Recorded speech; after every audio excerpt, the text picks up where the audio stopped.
terus meminta keberkahan kepada wali. Tidak. Karena zaman dulu ketika Rasulullah Shallallahu Alaihi Wasallam wafat, setelah Rasulullah wafat, maka dunia itu di waktu itu dilanda paceklik. Paceklik itu kalau orang Jawa paceklik. Maksud saya itu dilanda apa ya, kekeringan sehingga tidak ada penghasilan. Lalu Umar bin Khattab, baik waktu itu ada Sayyidina Ali, ada Fatimah, tak satu pun dari orang-orang yang baik itu mendatangi makam Rasulullah. Mendatangi makam Rasulullah lalu meminta apa ya Rasul, doakan saya, doakan umat, sampaikan kepada Allah agar saya mendapatkan air hujan sehingga umatnya itu bisa mendapatkan rezeki, bisa berladang, bisa apa. Tidak ya.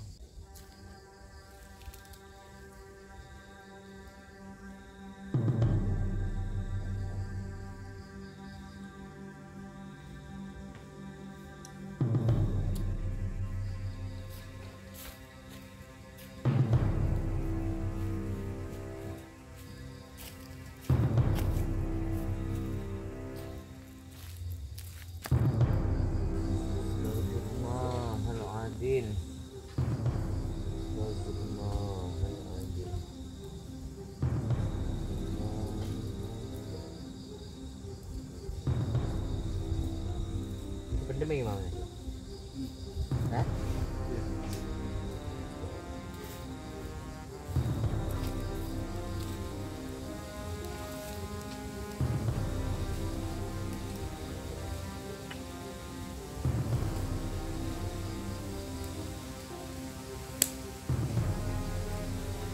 A'udzu billahi minas syaitonir rajim. Bismillahirrahmanirrahim. Dengan mengucapkan kalimat Bismillahirrahmanirrahim, maka saudara-saudari berarti sudah beriman kepada Allah. Dan siapa yang mengingkari dari Bismillahirrahmanirrahim, maka itu bisa disebut dengan manusia munafik. Jadi kalau saudara-saudari sudah mengucapkan kalimat Bismillahirrahmanirrahim, maka Anda semua harus bertanggung jawab dengan setiap perkataan apa yang saudara katakan.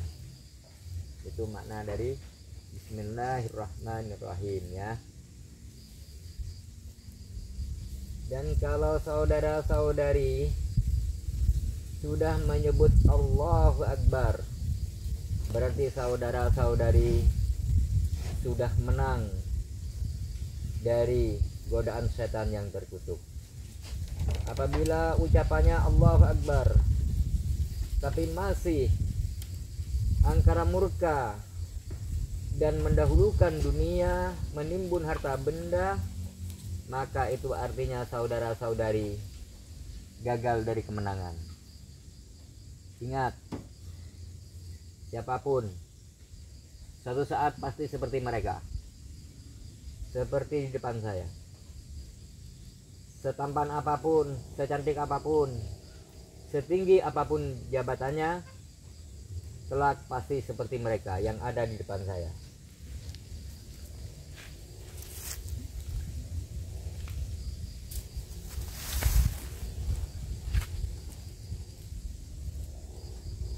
Bagi para pemimpin, penerus kita ini sebagai bapak, penerusnya kelak anaknya. Karena sejak terlahirnya Nabi Agung Muhammad Shallallahu Alaihi Wasallam, kalau diumpamakan bagaimana cara Rasulullah menggandeng umat, ternyata muncul para ilmuwan menciptakan yaitu namanya kereta api. Pasti saudara-saudari tahu kereta api. Sedangkan kereta api itu harus ada gerbong utama, kedua, ketiga, keempat, kelima, keenam, ketujuh, kedelapan, kesembilan. Dan kita ini adalah gerbong ke-9. Kenapa kok disebut gerbong dengan gerbong ke-9? Ya, karena kita ini mengenal Islam lewat para wali. Nah, wali itu sebutannya wali songo. Jadi bukan Habib Songo, ya.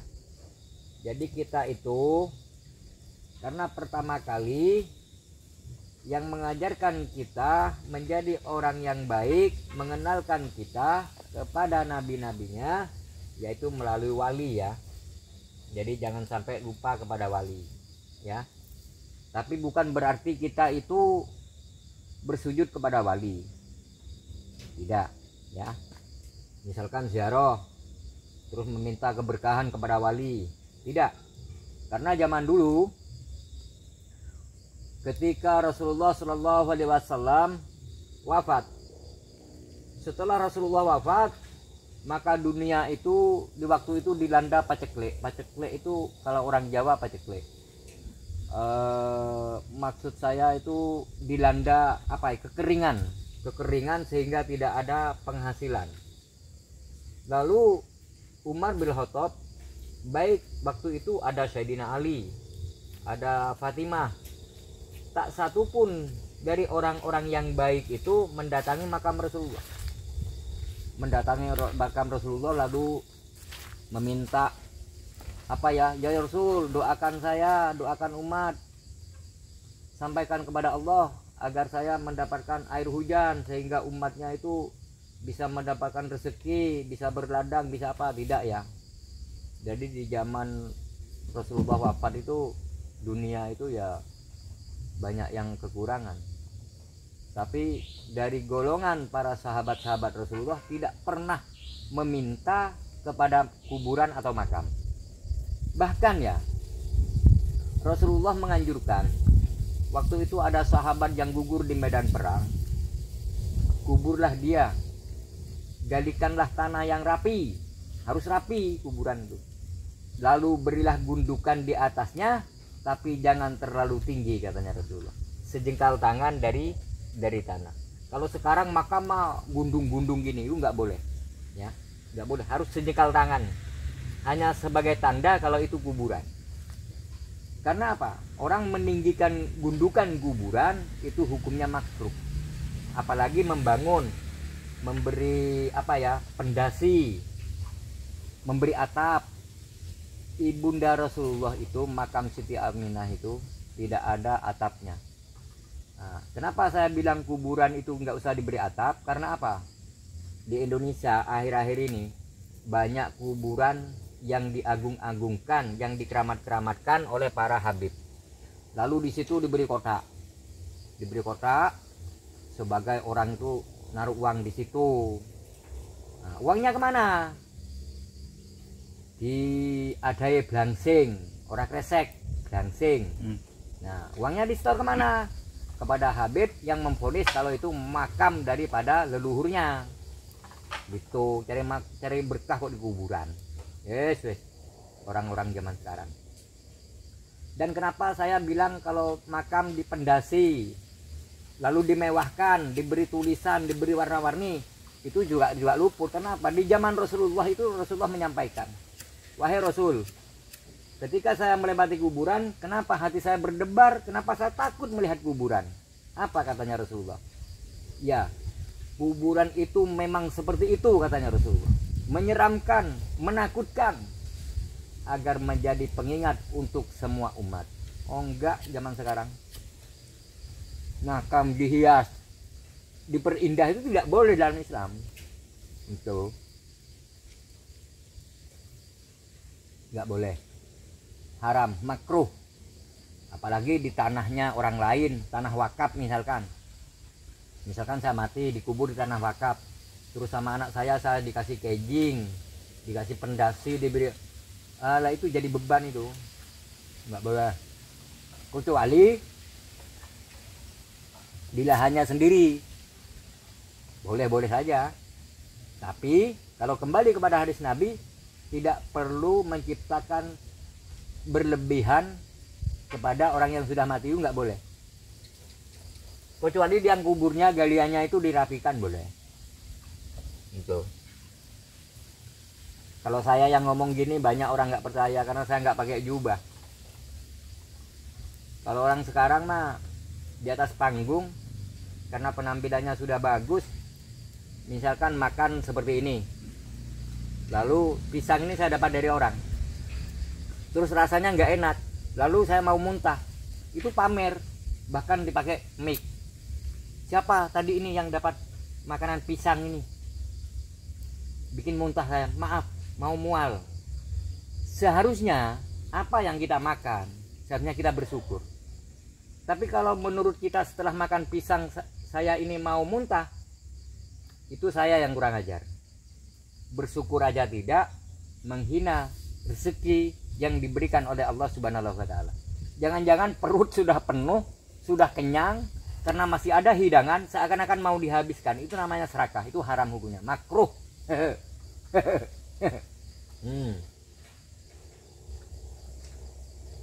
Orang zaman sekarang tinggal muntal, kebanyakan komen. Untung saya dulu berbuat jahat, sekarang tinggal baiknya saja lah. Kenapa? Kejahatan sudah saya laksanakan. Yang susah ini yang belum pernah melakukan kejahatan, suatu saat pasti melakukan kejahatan. Baik jahat lewat dakwah, jahat lewat makanan, jahat ingin dipuji, jahat ingin disanjung, jahat ingin mewah-mewahan. Itu termasuk jahat juga. Bahaya sekarang. Kadang bersolawat, Allahumma sholli ala Sayyidina Muhammad wa ala ali Sayyidina Muhammad, sambil makan kacang di atas panggung. Itu apa itu? Bersolawat kok sambil makan. Orang zaman sekarang masa solawatan saja ada di tetangga saya ini, Ustadz juga. Saya lihat videonya waktu Agustusan itu, pegang HP dia, masa solawat nggak hafal, sambil lihat HP, lihat tag di HP, katanya Ustadz. Saya walaupun bukan Ustadz,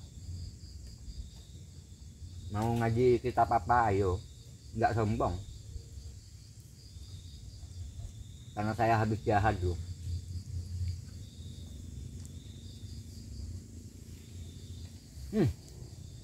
Siapa punya pisang nih? Cut. Maksud saya itu niru. Maaf, saya mau ke belakang dulu. Siapa yang cari pisang? Bikin saya muntah. Didengar oleh ratusan jamaah atau ribuan jamaah. Lalu jamaah berbisik-bisik. Apa bisikan jamaah? Panitianya itu gimana sih?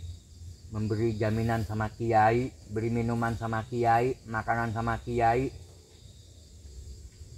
Seandainya daripada panitia memberi makanan, panitianya makan duluan, lalu dikasih sama kiai. Itu kan dia tidak berakhlak. Kenapa sampai panitia tidak tahu kalau rasanya itu tidak enak menurut dia? Karena panitia dan yang berketempatan karena tidak menyicipin. Kita kembali kepada Rasulullah.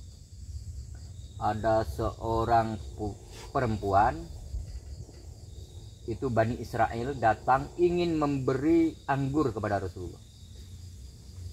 Lalu Rasulullah karena orangnya biar bahagia, biar senang, dimakan. Ternyata anggur itu rasanya asam, kecut.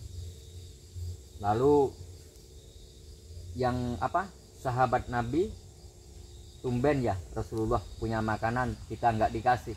Biasanya Rasulullah itu orangnya suka makan bersama. Makanya saya contohkan sekarang, saya selalu makan bersama sama anak-anak, sama sahabat-sahabat. Karena itulah yang saya contoh. Nah, setelah habis anggur itu, sahabat bertanya, sedangkan pemilik anggur itu sudah pergi. Ya Rasul, tumben punya anggur kok kita nggak dikasih. Biasanya Rasulullah kalau punya makanan itu berbagi sama kita. Maaf, katanya Rasulullah, seandainya kamu tahu rasanya anggur itu, kamu bisa mengecewakan pada pemiliknya. Emang kenapa ya Rasul? Asam katanya Rasul. Tapi Rasulullah tidak pernah menunjukkan bagaimana rasanya anggur yang kecut itu. Kalau seandainya kita atau sahabat Rasulullah, pasti dia menunjukkan rasa kecutnya. Pasti matanya disipitkan, dipejamkan karena kecut. Jadi kita ini sebagai umat, kalau nyontoh Rasulullah sepenuhnya tidak mungkin, tapi paling tidak kita harus bisa nyontoh yang satu ini. Jangan sampai menyebarkan kesalahan orang lain, karena Allah itu memberi kesempatan untuk bertaubat bukan 2 kali. Kalau 2 kali itulah Firdaus, kisahnya Yesus, ada kesempatan 2 kali. Tapi kalau Allah tidak, bukan 2 kali. Selagi nyawamu masih ada, kamu masih diampuni oleh Allah kalau mau bertobat. Luar biasa, Islam memang indah. Jadi saudara-saudariku,